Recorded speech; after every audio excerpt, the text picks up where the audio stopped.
AI နဲ့တချင်းဖန်တီးပြီး digital nomad အဖြစ်ကမ္ဘာအနှံ့ခရီးသွားရင်းနဲ့ပတ်စံတွေတန်းချီဘလို့ရှာလဲဆိုတာကိုဝေမျှပေးချင်ပါတယ်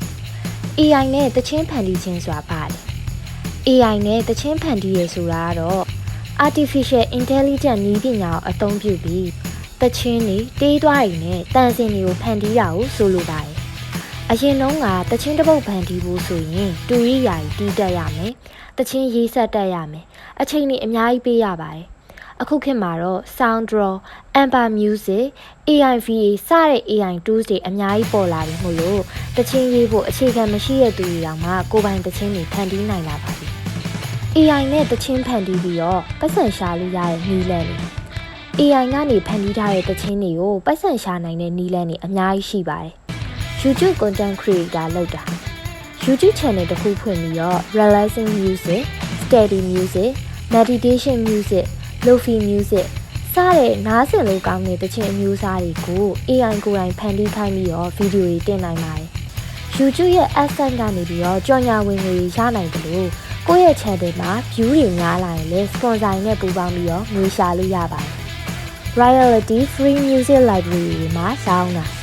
Royalty free music ဆိုတာကတော့တခြင်းရဲ့မူပိုင်ခွင့်ကိုတစ်ခါတည်းဝယ်ပြီးတော့ဘယ်နေရာမှာမဆိုအသုံးပြုခွင့်ရတာမျိုးပါAI နဲ့ဖန်တီးထားတဲ့တခြင်းတွေကို Audio Jungle, Epidemic Sound, Artlist စတဲ့ website တွေမှာတင်ပြီးတော့ရောင်းချနိုင်ပါတယ်။တစ်ခါရောင်းရရင် commission အနည်းငယ်ပေးရပေမဲ့တခြင်းတစ်ပုတ်ကိုလူအများကြီးကထပ်ခါတလဲလဲဝယ်ယူနိုင်တာမို့လို့အချိန်တိုအတွင်းမှာဝင်ငွေကောင်းကောင်းရရှိနိုင်ပါတယ်။ Game developer တွေအတွက် music ဖန်တီးပေးတာ။ Game တွေ application တွေအတွက် background music, intro music အဲ့ဒါတွေလိုအပ်ပါတယ်။ဒီလို music တွေကိုကိုယ့်ရဲ့ AI music creation service ကိုကြော်ညာပြီးတော့ငွေရှာနိုင်ပါတယ်။ Game developer တွေနဲ့တိုက်ရိုက်ချိတ်ဆက်ပြီးတော့သူတို့လိုချင်တဲ့ music ပုံစံကို AI နဲ့ဖန်တီးပေးနိုင်ပါတယ်။ Podcast တွေအတွက် music ဖန်တီးပေးတာ။ Podcast တွေဟာလေ background music, intro music တွေကိုအများကြီးလိုအပ်ပါတယ်။ Podcast creator တွေအတွက်သူတို့ရဲ့အကြောင်းအရာတွေနဲ့လိုက်ဖက်တဲ့ music တွေကို AI နဲ့အချိန်တိုတွင်းဖန်တီးပေးပြီးတော့ service fee ရယူနိုင်ပါတယ်။ AI နဲ့တချင်းဖန်တီးဖို့အတွက်ဘာတွေလိုအပ်လဲ AI music creation tools ကိုနားလည်ပါကိုအသုံးပြုမဲ့ AI music tool ဥပမာ Sound Draw, Amber Music အဲ့ဒါတွေရဲ့လှုပ်ဆောင်မှုတွေကိုနားလည်ထားဖို့အတွက်လိုအပ်ပါတယ်